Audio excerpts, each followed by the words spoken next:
दृष्टि में तप कौन सा सर्वोपरि है? शिव जी की दृष्टि में सर्वोपरि तप है गुरु निष्ठा परम तपः। अपने गुरुदेव के चरणों में निष्ठा और कहीं से दया की भीख मांगने का भिखारीपना छूट जाए, अंदर का भिक्षा पात्र टूट जाए। ये गुरु निष्ठा परम तप। मैं मांगू तो मेरे बापू से मांगू, मेरे बापू के दरबार में क्या कमी है, मैं और कहीं दया की भीख मांगू?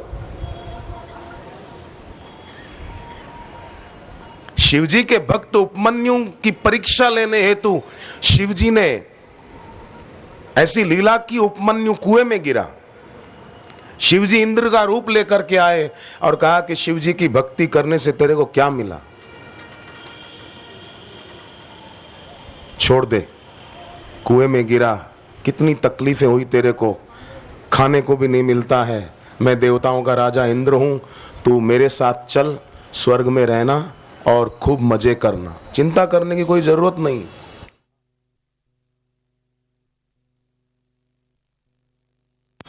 चिंता करने की जरूरत नहीं है,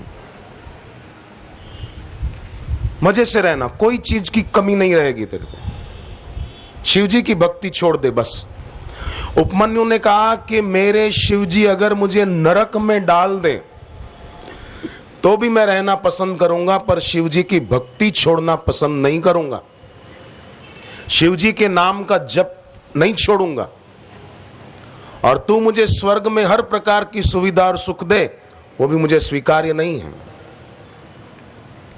यह है अपने आराध्य के चरणों में निष्ठा। गुरु निष्ठा परम तपः। गुरु में, अपने सदगुरु के चरणों में निष्ठा ही परम तप है।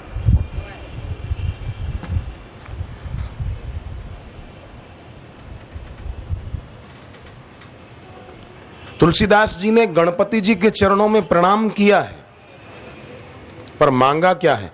अपने इष्ट के चरणों में निष्ठा मांगी।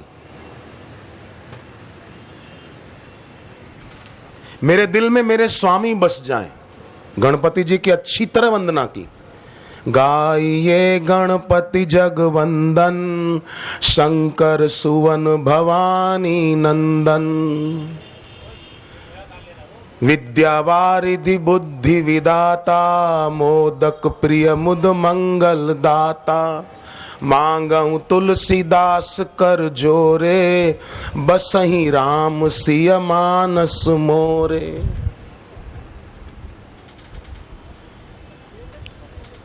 पर आजकल लोगों के भीतर का भिक्षा पात्र यथावत बना रहता है। टूटे जिसके अंदर का भिक्षा पात्र, वही परम तप है। कि मेरे सदगुरु समर्थ हैं, तो फिर, और मैं दावे से कहता हूं, सदगुरु भगवत स्वरूप साक्षात गुरुदेव के चरणों में जिसकी निष्ठा है, शिव जी के कहे अनुसार, लक्ष्मी के 8 रूप उसके पीछे न पड़े तो उसका जूता और मेरा सर। समृद्धि के 8 रूप उसके पीछे न चाहेगा तो भी आएंगे। जैसे आदमी जाए और परछाई पीछे पीछे आए, ऐसे समृद्धि के 8 रूप उसके पीछे पड़ेंगे। क्यों? गुरु निष्ठा परम तपः।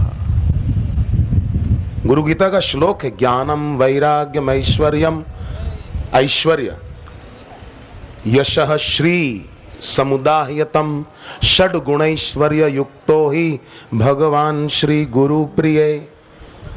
भगवत स्वरूप श्री गुरुदेव ज्ञान, वैराग्य, यश, लक्ष्मी, वैराग्य, इनसे गुरु संपन्न है।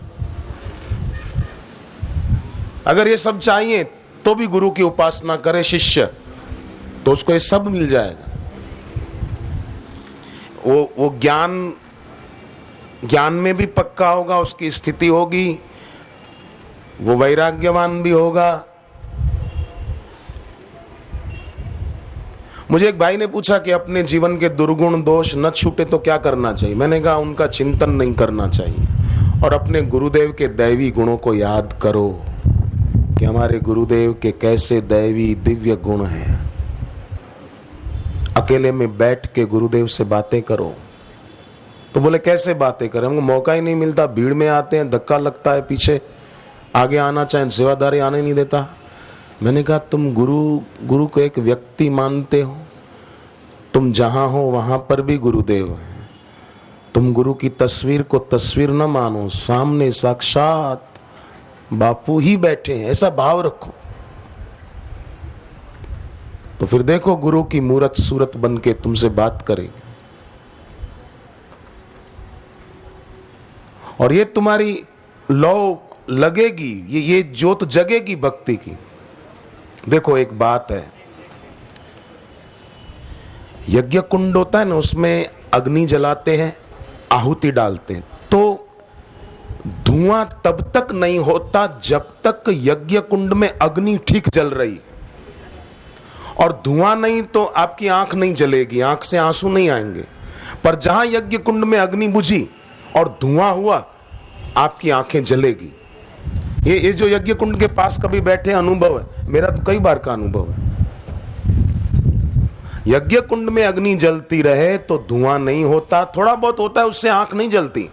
पर जहां अग्नि बुझी, धुआं ऐसा होगा, आंख जलेगी, आंसू रुकेंगे नहीं।